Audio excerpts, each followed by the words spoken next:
Are you sitting comfortably? Then I'll begin. In 1349, the town of Beccles in Suffolk was being ravaged by two different kinds of plagues. The Black Death itself, and the hordes upon hordes of rats that were spreading it. The rats had come upon the boats that sailed and traded on the River Waveney, and had brought with them pestilence and death. The town was suffering greatly, and there was not a single family that was not stricken in some form. One night, at the local inn, when the plague had been ravaging the town for some weeks, 3 men found themselves come together. They were from very different walks of life. One was a goldsmith, one was a poor tallow chandler, and the last was a near-destitute pedlar. But on that night, the 3 men found themselves united, for all 3 of them had lost their whole families to the plague, had all been struck with the disease themselves, but through some cruel miracle had survived alone to mourn the ones that they had lost. Together the men sat, quietly drinking and reminiscing upon their loved ones, and bleakly considering their town's misfortunes, and they decided that enough was enough. As day broke, the remaining townsfolk were amazed to see these 3 unlikely comrades heading to one of the town churches. They prayed there for hours, and then went to the next, and the next, and the next, until they had prayed for hours at each of the town's 4 churches. Finally, as the sun was setting, they went to the town square to call upon the town portreeve, and they said to him that we know how to get rid of the rats. The portreeve was doubtful naturally, but also desperate to stop the townsfolk's suffering, and so he said to the 3, "If that is so, then I wish you luck, and you will be handsomely rewarded. 45,000 marks, to be split between the 3 of you, but only if there is not a single rat to be found in town by sundown tomorrow." How do you intend to achieve this? But the men would not say. Instead, the townsfolk watched in awe as they strode away into the marshes, whispering to themselves that the 3 men had, through their prayer, been gifted the answer from God. But God had not spoken to any of the men, and no wisdom had come through prayer. Instead, they had recalled the time when last they had prayed so fervently, when the town had been afflicted by a plague of flies some year before, when the portreeve had attempted to move on the 3 cunning women who lived in a hut in the marshes. Eventually, the portreeve had relented and the flies had stopped.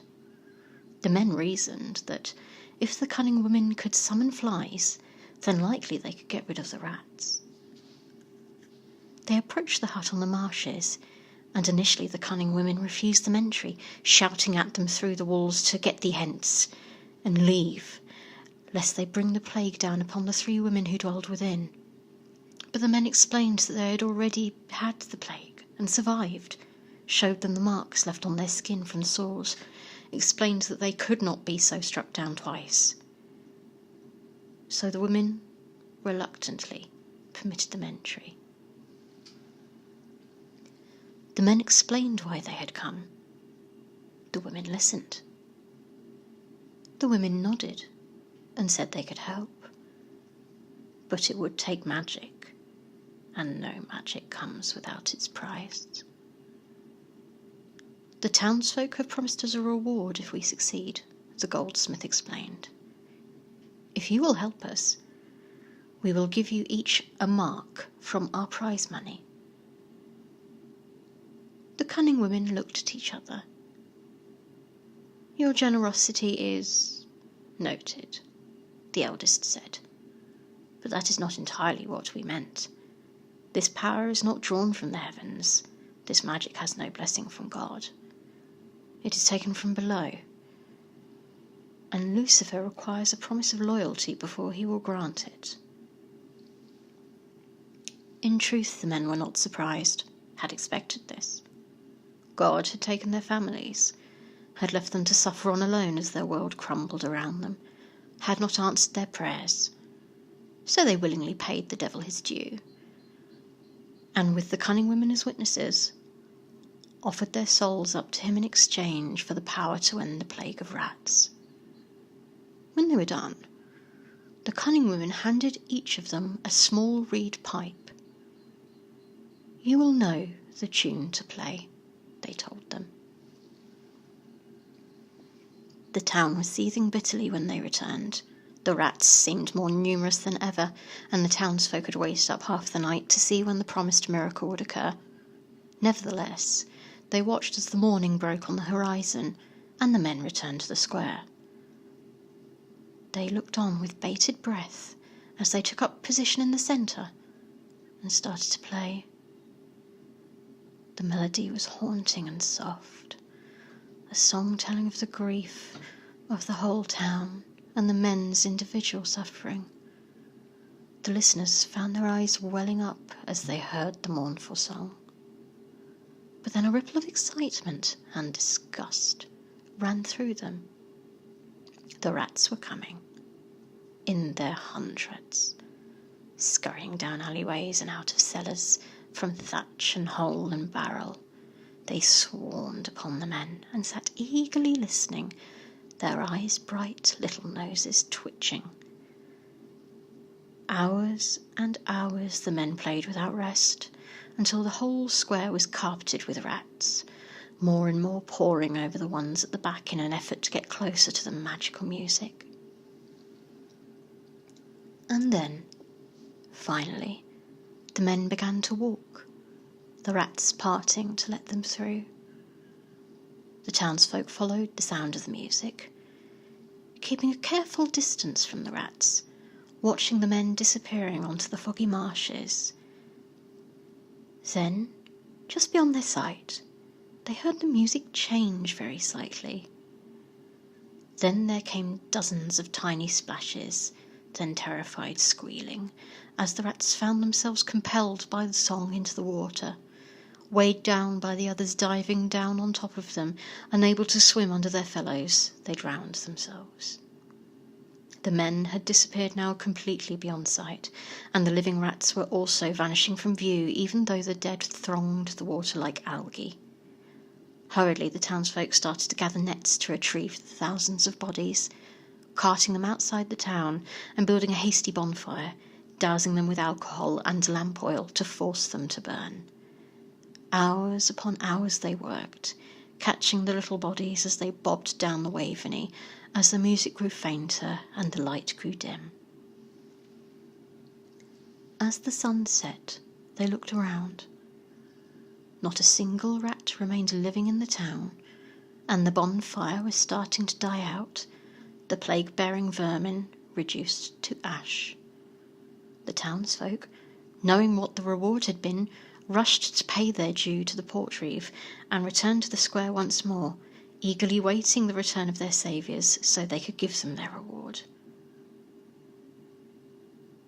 They didn't come, and the music had long since faded. The Portreeve, waiting patiently, divided the money into 3 as promised. But to his surprise, no matter how carefully he counted, he kept finding himself 3 marks short. Days passed. The rats were gone, but still the plague remained in some of the houses, those who were already affected.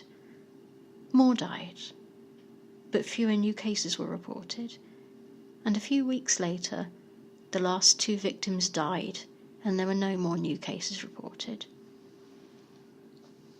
Gradually, as much as they could, the townsfolk returned to their normal lives, still looking to the marshes, waiting for the men to return, but mournfully accepting that they had likely come to a bad end, falling into the misty bog and drowning.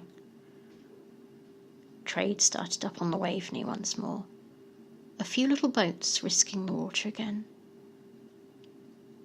One night, a man and his son were returning home when they rounded a bend in the river, bringing them within sight of the marshes, the lights from the cunning woman's hut just twinkling on the distant horizon. Their blood ran cold as they heard, from out of the shadowy marshes, a haunting melody played on the 3 reed pipes.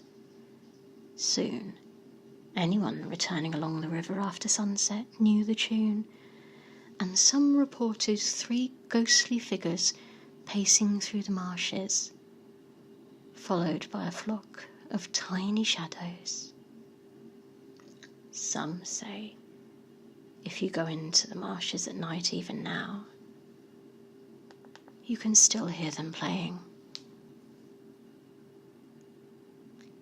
Sweet dreams, my love.